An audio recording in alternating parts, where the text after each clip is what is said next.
Welcome to our Citi Market Watch series. Today is episode 6, and we are going to dive into the digital world.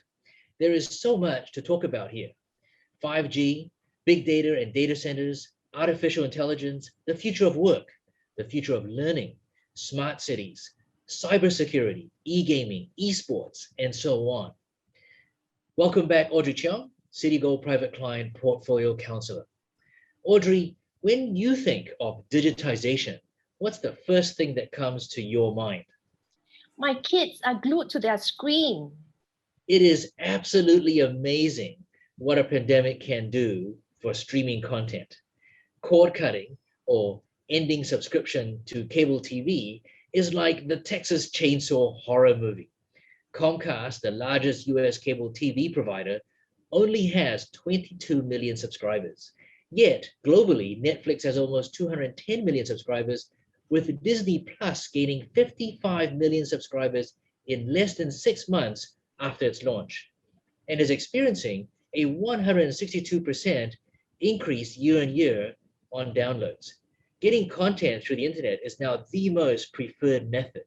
We are actually seeing this digital transformation theme mushroom and accelerate perhaps like no one had expected, in large part due to the pandemic. US e-commerce saw 5 years of growth in one quarter. UK online food delivery doubled.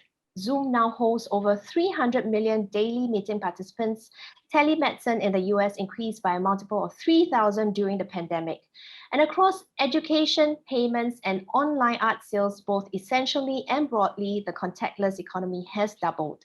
There are more billionaires in Asia than any other region, and this is driving incredible digital adoption across financial services. For example, the importance and simplicity of digital signatures and documentation. And what is perhaps the most unanticipated result of the pandemic, Citi analysts estimated 2/3 of economic activity was done remotely, thereby legitimizing work from home or work from anywhere. How this has all happened can largely be attributed to the seamlessness of the cloud and 5G. 5G is as fast as fiber optics, but 65% cheaper to deploy. Yet the reach and opportunity afforded by 5G in a hyper-connected world is very much all the things we have just mentioned before. They have not only made surviving the pandemic possible, but also created many new opportunities. It won't be long before we see Gordon Ramsay or Janice Wong teleported into your kitchen. Our cloud journey has only just begun, with 20 to 40% of business workloads currently in the cloud.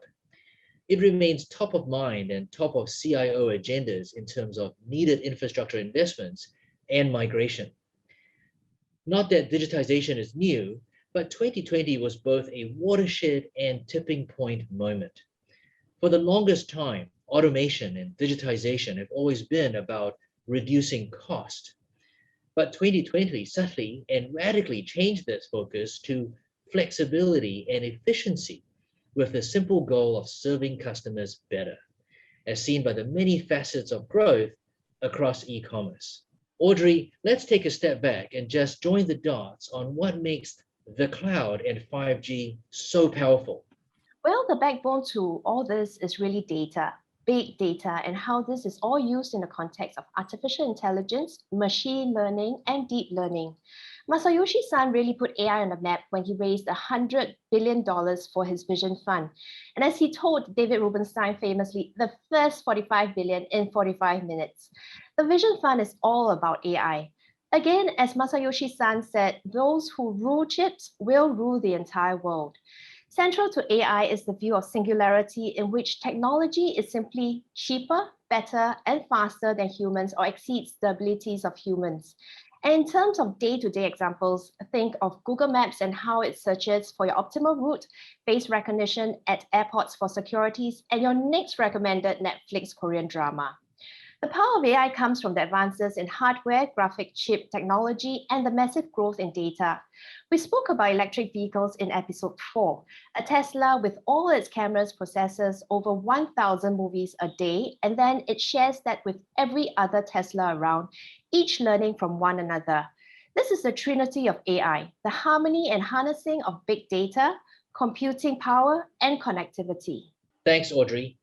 As we move into the world beyond COVID-19, I want to get away from these amazing numbers and touch a bit more on where we are going or what's the direction of travel.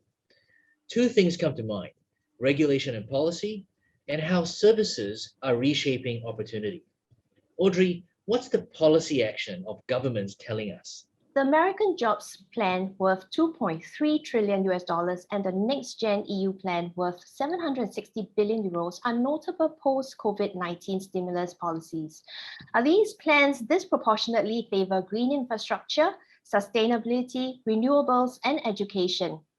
And as the Biden administration said, broadband internet is the new electricity. And we are certainly seeing heavy emphasis on digital infrastructure to ensure high-speed access for all. This means universal fiber access and scaled up 5G coverage, which also means a lot of engineering transition work. But what it leads us to is the Internet of Things, hyperconnectivity, and all the additional services associated with these. We are also seeing an increase in automation, facilitate political mandates, and national security. In particular, the strong desire to see domestic manufacturing to support defense, semiconductors, and biopharma.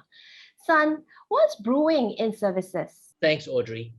Digitization means services and solutions across the globe that foster innovation and efficiency from the cloud. Cloud computing is no longer just storage, but all services that add to productivity. Can you access your virtual desktop anywhere? Can you collaborate and integrate shared work and projects? Can you communicate effectively across platforms, both video and messaging? In cloud infrastructure speak, this is the evolution of cloud from infrastructure as a service, software as a service, to platform as a service. The pandemic has accelerated these trends, and we continue to be in this rapid changing environment. Audrey, where are we seeing this most from an investor's perspective? There are so many examples, but EdTech is a great illustration. Lockdowns made home-based or remote learning an incredible challenge, and it highlighted the need for investments in its adoption. There are 1.6 billion learners in over 190 countries, the vast majority in lower-income cities and tiers. Citi analysts see digital learning growing 8 times or as much as $2.7 trillion as more is done to address outcomes at lower cost and also to increase access and reduce inequality. In China, despite the recent headline regulation in the after-school tutoring market, primary school demographic is around 225 million, and more than 60% of daily study hours is expected to be digitized in the next 3 years. Whether globally or just in China, the scale and speed at which digitization is expected is very significant. Thanks, Audrey. That's all the time we have today, and we hope you enjoyed this quick overview of the incredible proposition of all the world going digital. Please contact your Citigold or Citigold Private Client Relationship Manager for more opportunities.